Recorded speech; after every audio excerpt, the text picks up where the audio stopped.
नाम है solo levelling और आप में से बहुत सारे लोग इस एनिमे का काफी समय से इंतजार भी कर रहे थे। तो चलिए इस एनिमे को शुरू करते हैं, लेकिन उससे पहले चैनल को अभी तक सब्सक्राइब अगर नहीं कर रखा है तो चैनल को सब्सक्राइब कर देना और अगर वीडियो पसंद आए तो वीडियो को भी लाइक कर देना। सोलो लेवलिंग के एपिसोड नंबर 1 की शुरुआत में हम लोग अपने मेन कैरेक्टर को देखते हैं जो कि काफी ज्यादा घायल होता है।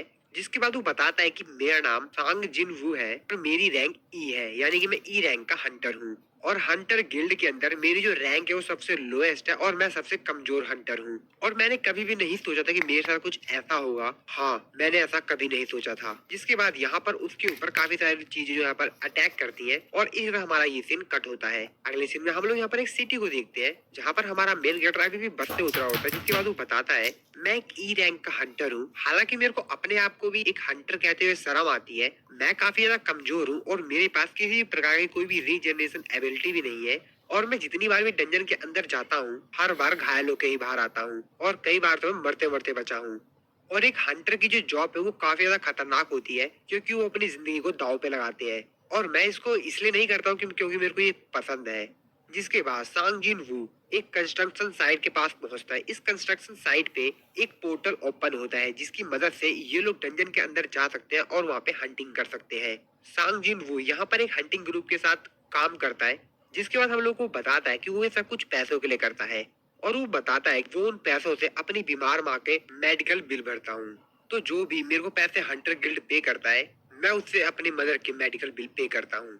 और मेरे जैसा नॉर्मल इंसान जिसके पास कोई भी टैलेंट नहीं है उसको इसके अलावा कोई दूसरी जॉब भी नहीं मिलती है, तो मेरे को ये मजबूरी में करना ही पड़ता है। जिसके बाद वो यहाँ पर कॉफी वाले के पास जाता है और उससे कॉफी मांगता है, लेकिन कॉफी वाला उसको मना कर देता है और कहता है कि कॉफी आज खत्म हो गई है सारी।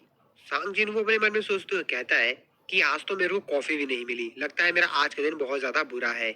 और तभी वहां पर एक लड़की आती है जिसका नाम जूही होता है। जूही यहाँ पर सांग जिन वू के ऊपर काफी ज्यादा चिल्लाती है और उसको कहती है कि तुम फिर से डंजन से काफी ज्यादा घायल होके आए हो।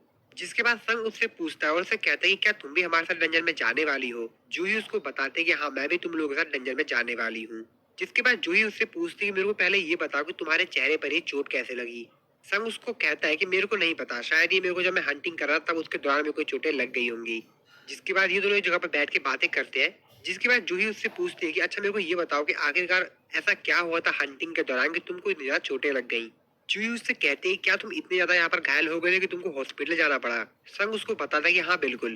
संग जिसके बाद उसको बताता है कि हम लोग ई रैंक के डंजन में थे और बाकी सभी लोग जो भी उस डंजन के अंदर गए हुए थे उनमें से सिर्फ मेरे को ही यहाँ पर घायल हुआ, यानी कि सिर्फ मैं ही घायल हुआ उनमें से। जूही उसको कहती है क्या, ऐसे कैसे हो सकता है। सांग उसको बताता है कि असल में यहाँ पर जितने भी मेरे साथ बाकी लोग गए हुए थे वो हायर रैंक के थे, तो इसीलिए उन लोगों ने अपने साथ हीलर नहीं लेकर गए थे और जब मैं यहाँ पर जख्मी हुआ तो वहाँ पर हीलर था ही नहीं। जिसपे जूही उनके ऊपर काफी ज्यादा गुस्सा करते हुए कहती है कि वो लोग हीलर क्यों नहीं लेकर गए। संग उसको कहता है कि अरे नहीं, सही है, कोई दिक्कत नहीं है, ऐसा इसीलिए हुआ क्योंकि मैं कमजोर हूँ। संग उसको कहता है कि जैसा कि आप जानती हो मिस जूही कि मेरे को इन सब की आदत पड़ चुकी है। जिसके बाद जूही भी उसको कुछ नहीं बोलती है। और जब ये लोग बातें कर रहे होते हैं तभी यहाँ पर सामने देखते हैं कि असल में यहाँ पर जो डंजन का गेट होता है वो यहाँ पर ओपन हो जाता है, यानी कि अब उन लोगों को यहाँ पर वो लोग इस गेट के थ्रू डंजन में जा सकते हैं। जिसके बाद यहाँ पर अनाउंसमेंट होती है और कहा जाता है कि सभी के सभी लोग आ जाओ, यहाँ पर जो डंजन का गेट है वो यहाँ पर ओपन हो चुका है। जिसके बाद ये लोग एक एक करके सभी के सभी यहाँ पर डंजन के अंदर जाने लग जाते हैं। और फाइनली आखिरकार यहाँ पे संग जो होता है वो भी यहाँ पर उस पोर्टल के थ्रू डंजन के अंदर चला जाता है।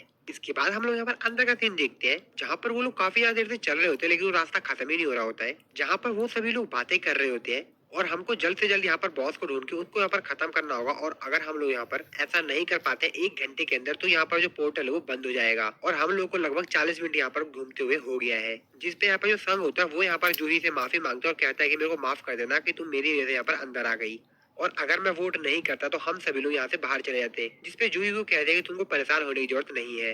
सांग उससे कहता है कि क्या तुम सही में ठीक हो। जिसपे जूही के ऊपर चिल्लाते हुए कहती है कि क्या बकवास कर रहे हो, मैं इस तरीके से ठीक कैसे हो सकती हूँ और तुम्हारी वजह से मेरे को यहाँ पर आना पड़ा। ये जो मिशन है वो काफी ज्यादा खतरनाक है। क्या ये तुमको पता है कि मैंने अपनी कितनी ज्यादा हीलिंग पावर का इस्तेमाल किया तुमको हील करने के लिए और फिर भी तुम यहाँ पर डंजन में आ गए फिर से यहाँ पर बॉस को मारने के लिए। और अगर तुम फिर से यहाँ पर जख्मी हो जाते हो, घायल हो जाते हो तो मैं तुमको किस तरीके से हील करूंगी। जिसपे संग कहता है कि असल में यहाँ पर इसी वजह से जिंदा हूँ क्योंकि ये एक बी रैंक की हीलर है जो कि मेरे को हरदम फ्री में यहाँ पर हील कर देती है। जिसके बाद ये दोनों आपस में थोड़ी बहुत और बातचीत करते हैं। इसके बाद चलते चलते ये लोग यहाँ पर एक जगह पे पहुंच जाते हैं जिसके सामने एक बहुत बड़ा सा दरवाजा होता है। उनका लीडर उनसे कहता है कि मेरे को लगता है कि इस दरवाजे के पार बॉस है। जिसपे उनसे एक बंदा कहता है कि यहाँ पर अगर ये बॉस का रूम है तो ये ज्यादा खतरनाक क्यों नहीं लग रहा है, डरावना क्यों नहीं लग रहा है। यहाँ पर तो काफी सारे मॉन्स्टर्स होने चाहिए थे आसपास, लेकिन ऐसा कुछ भी नहीं है। क्या सही में ये बॉस का रूम है भी या नहीं। जिसके बाद उनका जो लीडर होता है वो यहाँ पर जाके दरवाजा खोलता है और कहता है कि हम लोग इतना अंदर आने के बाद वापस तो नहीं जाएंगे और मेरे को लगता है कि हम लोग यहाँ पर पहले ही हंटर हैं जो कि जगह पे आए हैं। अगर तुम लोग को वापस जाना है तो तुम लोग वापस जा सकते हो। आपस में थोड़ी बहुत बातचीत करने के बाद फाइनली ये लोग उस गेट को खोल देते हैं और गेट के अंदर चले जाते हैं। और अंदर का माहौल देखकर ये सभी लोग कहते हैं कि ये तो काफी ज्यादा बड़ा एरिया है। अंदर सामने वो लोग देखते हैं कि बहुत बड़ा स्टैचू होता है, उसके साथ में काफी ज्यादा छोटे छोटे स्टैचू होते हैं और वो जो छोटे स्टैचू होते हैं उनमें से किसी के पास तो वीपन्स होते हैं, किसी के पास म्यूजिकल इंस्ट्रूमेंट होते हैं और कई के पास और भी दूसरे प्रकार के हथियार होते हैं। जिसके बाद वो सभी लोग सामने बीच में जो कि बड़ा सा स्टैचू होता है उसको देखते हुए कहते हैं कि क्या ये इन सभी लोगों का बॉस है, क्योंकि इन सभी स्टैचू में से यही सबसे बड़ा स्टैचू लग रहा है। लेकिन वो जो लीडर होता है वो कहता है अरे नहीं, ये कैसे बॉस हो सकता है, ये तो एक स्टैचू है सिर्फ। जिसके बाद वो सभी लोग आसपास हर जगह चेक करते हैं और यहाँ पर बताते हैं कि आसपास यहाँ पर कुछ भी नहीं है, यहाँ पर एक भी मॉन्स्टर नहीं है। सामने बस ये जो स्टैचूज दिख रहे हैं यही सब स्टैचूज है, इन स्टैचूज के अलावा यहाँ पर कुछ भी नहीं है। उनका लीडर साइड में रख के किसी चीज को देख रहा होता है। तभी उनमें से जो एक बंदा होता है वो कहता है कि सर यहाँ पर आइए, यहाँ पर देखिए, यहाँ पर स्टैचू पे कुछ लिखा हुआ है। जिसके बाद उनका जो लीडर होता है वहाँ स्टैचू पे जाता है और वहाँ पर पढ़ने जाता है कि उस स्टैचू में क्या लिखा हुआ है। और हेडिंग के टॉप पे लिखा हुआ होता है कार्थिनो टेम्पल्स कॉमेंडमेंट्स। जिसके बाद वो एक एक करके तीनों को तीनों यहाँ पर जो कॉमेंडमेंट्स लिखे होते हैं उसको यहाँ पर पढ़ना शुरू करता है।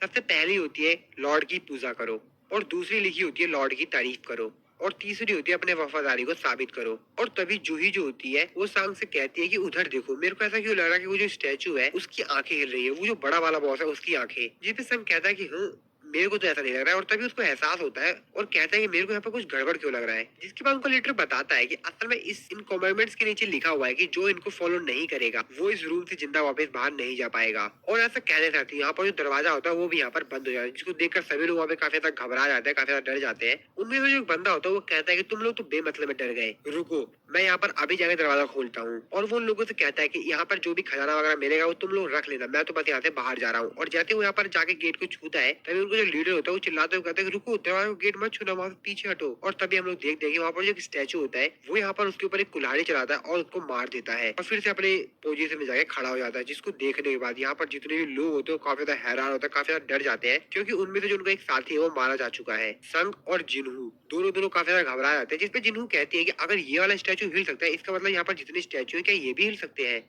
और यहाँ पर वो जो बॉस का स्टैचू था वो भी यहाँ पर हिल रही थी, उसको देखो। मेरे को लग रहा है कि ये स्टैचू भी यहाँ पर हिल रहा है, इसकी आंखें भी हिल रही हैं। और इसी सीन के साथ ये वाला जो एपिसोड है यहाँ पर खत्म हो जाता है। तो दोस्तों नेक्स्ट एपिसोड को देखने के लिए चैनल को सब्सक्राइब जरूर से कर देना। वीडियो अच्छी लगी वीडियो को लाइक कर देना। मिलता हूँ मैं आपको नेक्स्ट वीडियो के अंदर। मिलता हूँ मैं आप लोगों को नेक्स्ट वीडियो में।